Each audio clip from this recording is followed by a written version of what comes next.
Hey, everybody. Welcome back to Success by Design, the podcast for interior designers who are building businesses that actually work for their lives, not the other way around. And I'm so excited to have the conversation with you today because if you're feeling like everything somehow got heavier as your business grew, you're going to want to stick around for this. If you ever had that thought, why did this feel easier when I was making less money?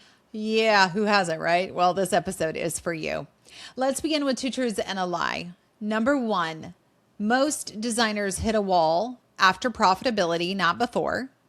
Number two, more revenue does not automatically equal more freedom. And number three, if your business feels heavy, you're bad at managing your time.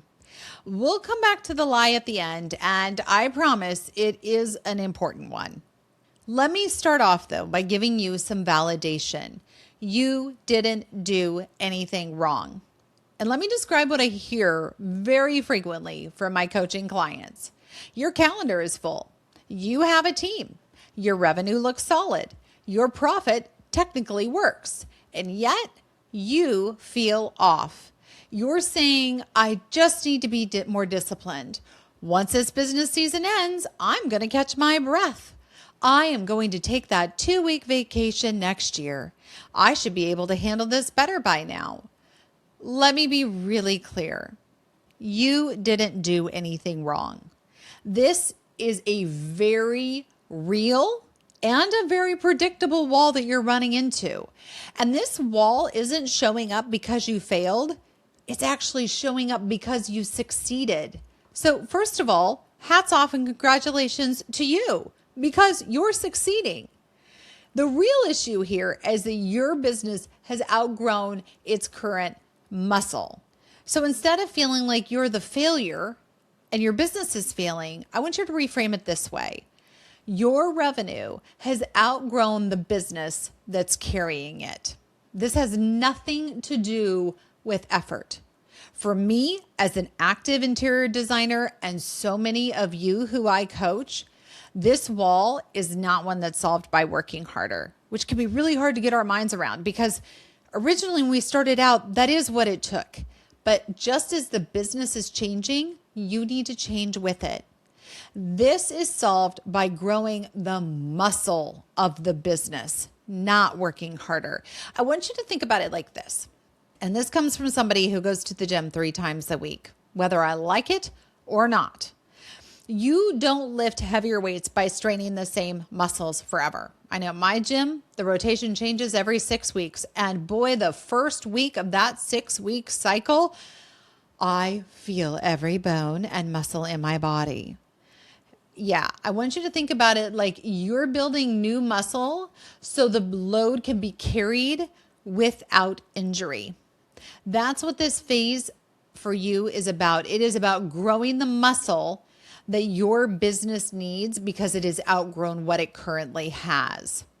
It doesn't need more grit. It doesn't need longer hours. Think about that time you spend in the gym, running with this muscle analogy. That 1 hour you're in the gym, has your body rebuilding and coming back stronger for the next 23 plus hours? Your business is the same way. It doesn't need you just pushing through.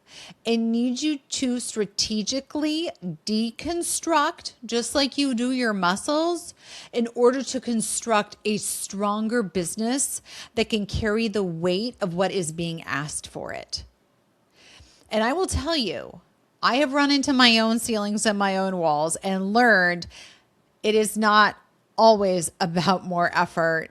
It is about deconstruction a lot of times to construct again. In fact, I've hit the ceiling more than once. And I'm going to be honest with you, early on, effort did work. And then my firm grew 15x in a single year. And there is no amount of effort that can grow 15x. I'm going to tell you what does grow 15x in a minute, but that isn't it. The projects got bigger, the stakes got higher, and let me tell you, the complexity, it multiplied. And every time I tried to solve that by pushing harder, something suffered. And I see this happening in my coaching clients, and it's usually you. You're the one who's suffering, right? So for me, the breakthrough came when I realized this isn't about effort anymore. This is about capacity. I am trying to pour too much water in too small of a cup. How do we build a better cup? This comes from the right people. This comes from you being a CEO and not a business owner. This, for me, was the biggest one. It had to come from systems and not just a checklist. No, strong systems. And it also comes from leadership that is willing to let go. Oh, that can be so hard. If you're a micromanager, if you take pride in knowing every part of the process for every single client on your roster, it is hard to let go. But there's going to come a point where if you are going to grow, you are going to have to let go. That doesn't mean turning a blind eye and saying, I'm letting go, like it's a free fall and you're jumping off a bridge. No, this is calculated. It's strategic. It means you have the right people in the right seats on your bus. And then you can say, I trust them to do the job that I hired them to do. I can let go. We're going to get into this a little bit more too. I also want you to think about your mindset shift, because businesses aren't born fully formed. And when I say that to you, you're like, of course they aren't born fully formed. Yeah, but I think sometimes we think we aren't CEOing if our business isn't ready to do everything at the moment of inception. And this takes some deep reframing. For instance, do you expect humans to be born fully formed? No. There's going to be growth, assessment, calibration, change, and businesses are no different. Oh my gosh, for any of you who've raised children, think of all the times you've had to pivot, adapt, adjust, introduce a therapy, then bring a kid to, or they pursue a different sport. There's constantly recalibration going on. Businesses are no different. They have growth. They have assessment, then they have calibration, and then they have change again. And this cycle happens over and over and over again. In fact, this is why I love the Baldrige principle of agility. The idea is that strong organizations are not rigid. They don't come out fully formed. They are responsive. They're going to learn, they're going to adjust, and then we start to evolve as the conditions change. That is the definition of a good business. It should be agile. It should be like taffy. It should be able to move. If your business is feeling more like a Jolly Rancher and the moment you drop it on the floor, it's going to shatter, that's a problem. But I will say, if your business is feeling strained, it doesn't mean it's broken. It just means it's asking for agility. And you can give it that. That is one of my favorite things to coach too, is having a business that is actually agile enough to adapt to you, to your team, to the marketplace, and ultimately to that ideal client. All right. I have a question for you, and I want you to DM me. Take a deep breath and pause for just a moment while I ask you this question. What part of your business feels heavier now than it used to? Maybe it's decision making and you are utterly exhausted with making decisions. Maybe it's team management and you're utterly exhausted with the people on your team. Maybe it's client expectations because it feels so heavy, and what clients want now is so much more than they wanted even 5 and 10 years ago. Maybe the financial complexity of your business feels really heavy. We've got tariffs floating around out there, geopolitical issues. You're trying to understand your market, and maybe there's people who aren't wanting to spend the money you're wanting them to spend, and it's creating financial complexity for you. Whatever it may be, I want you to send me your answer. Either DM me on Instagram or message me on LinkedIn, because these messages shape everything I teach. And I love hearing what you are going through in your business, because as a fellow active interior designer, I want to know I'm not alone either. All right, let's talk about the real shift. This is about the right systems, the right people, and the right vision. And it can seem like it's just about the systems. It is not. This is a three-legged stool. You have to have the systems, the people, and the vision, or it's just not going to work. Yeah. And of course, the right clients, because let's say this clearly, we hire clients. We don't just take jobs. So if you have a client that you know is going to be a booger, but it's an entire whole house job, don't hire the job because it just won't be worth it. By the same token, if you have a dream client who has 4 or 5 other homes, but they just need help with a simple powder bath to get started and take you for a test drive, hire that client. Because we always say we hire the client, we don't just take jobs, because this is a relationship industry. The wrong client will break even the best designed businesses, and ultimately they can break you. If your systems are strong, but your client mix is misaligned, I'm going to tell you right now, you're still going to feel very exhausted. And I feel this deeply. I remember back when I started my business in 2007, and I strictly did residential design. And I will tell you, after 3 years, it was great. I had a thriving business going, but my client mix of residential clients was killing me.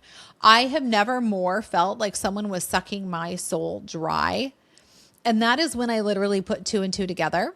And I thought, why am I not working in commercial and multifamily properties, of which I owned a few of, and like start actively designing those spaces that I love and working in an arena that wasn't as emotive as residential design. Game changer. And that propelled my career for now what has been an almost 20-year story. I want you to also think about your team roles. And this is about decentralizing those decisions safely. Like I talked about, we're not just going to jump off the bridge and let go. No, we're going to do it in a calculated and strategic way. And here's where a leadership shift can change everything. I want you to hear me. And you're going to think I made a mistake when I said this, but your team needs permission to make mistakes. Yeah, they're going to do it anyway, folks. Let me tell you, if it hasn't happened already, it's going to be happening soon. Your team needs permission to make mistakes. And I even give up to a certain dollar amount.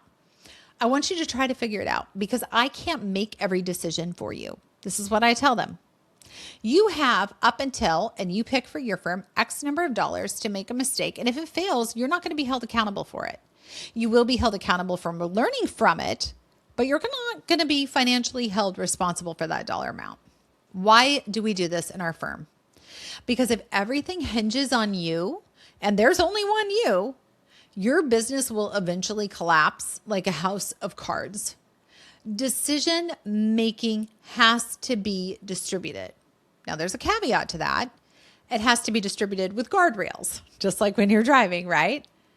So incredibly important. And this is why every project, regardless of size, should end with a closeout.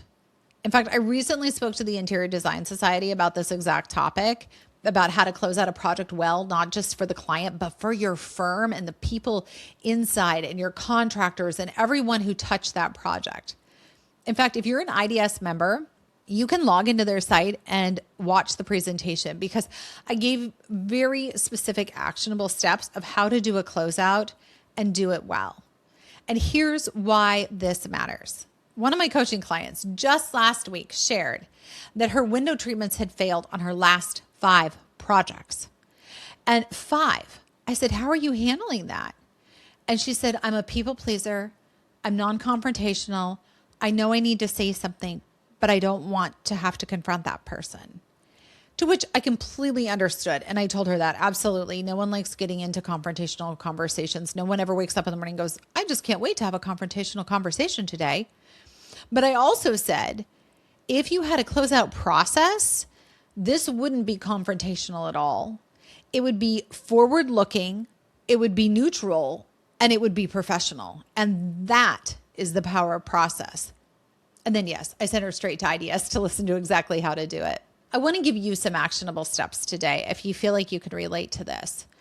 I want you to think about all those areas that still depend on you. And then your second step is to redesign for your capacity, not control. So we can give other people control in our business, but you're one person and your capacity is 24 hours a day, just like everybody else's. I can't give you more capacity, but I can help you let go of control so you get to redistribute how you want to use your capacity.